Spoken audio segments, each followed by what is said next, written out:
Hi everyone, welcome back. Today we celebrate the 72nd Republic Day of India.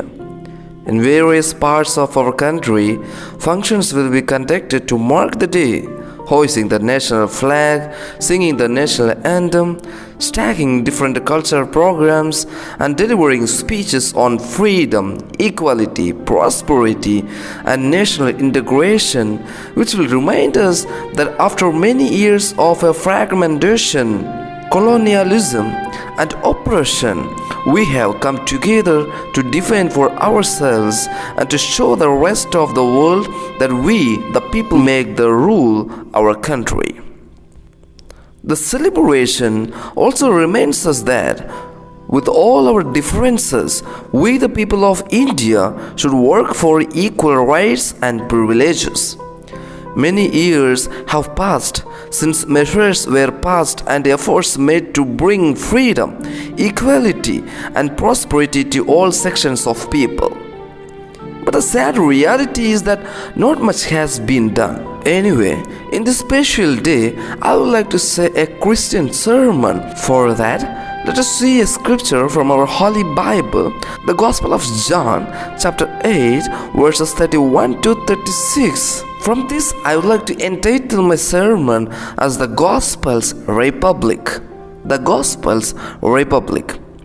Here we can see a verse like this: "So if the Son sets you free, you will indeed be free." Dear brothers and sisters, devotion to our country is deeply rooted in our nature.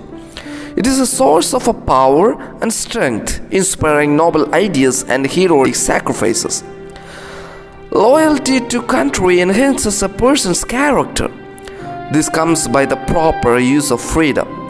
The word freedom is not to be taken lightly, and Jesus certainly did not, since he knew how easily it could turn to license and bind a man to falsehood and lead to self-destruction. So he would work to liberate man and put him on the way to that wholesomeness that is at ease with God and fellow men.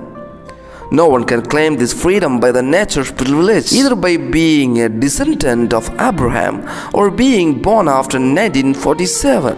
No one becomes free by the accident of birth into a particular caste or nation or community. A slave owner is as much or even more a slave than his subjects. Just as Christ invited the Jews to imitate the faith of Abraham rather than make a nominal appeal to descendants from him, so also he invites us Indians to confront our freedom and respond courageously to the call of God in this particular moment of our history, which is a far cry from ethnic pretensions and caste peculiarities. One who refuses Jesus Christ makes a pact with the forces of falsehood and hands himself over to the culture of death. So what we see in Jesus?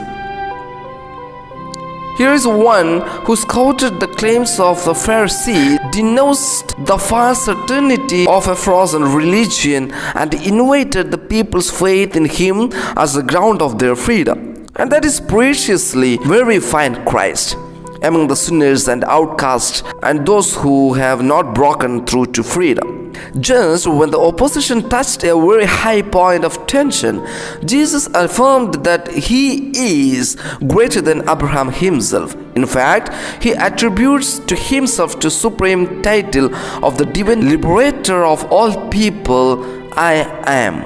I am will lead us into freedom and the future of unlimited possibilities, even if it means going by way of the cross and hardship.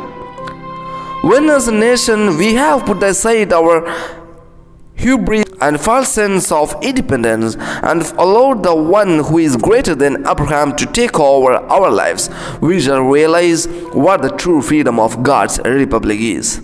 Our patriotism does not stand under the claim of an exclusive nationalism any more than loving one's mother implies despising other mothers. Our country plays a role in the ensemble of nations which is greater than itself. different countries exist that they might enrich one another. Today especially, we need to ensure that the call up of patriotic feeling is not based on selfish retreat. It is within our country and through it that we must work for the world's renewal. Corrupt individuals do not make for a strong nation. Even this is not enough, for a country that wants to be strong must also be loud. And our love for India is not real unless it bears fruit in love and fair treatment for all its citizens, whoever they may be. It is consonant with God's desire for nothing less than complete human authenticity, which offers a wide palette of enriching attitudes. Freedom is a necessary risk.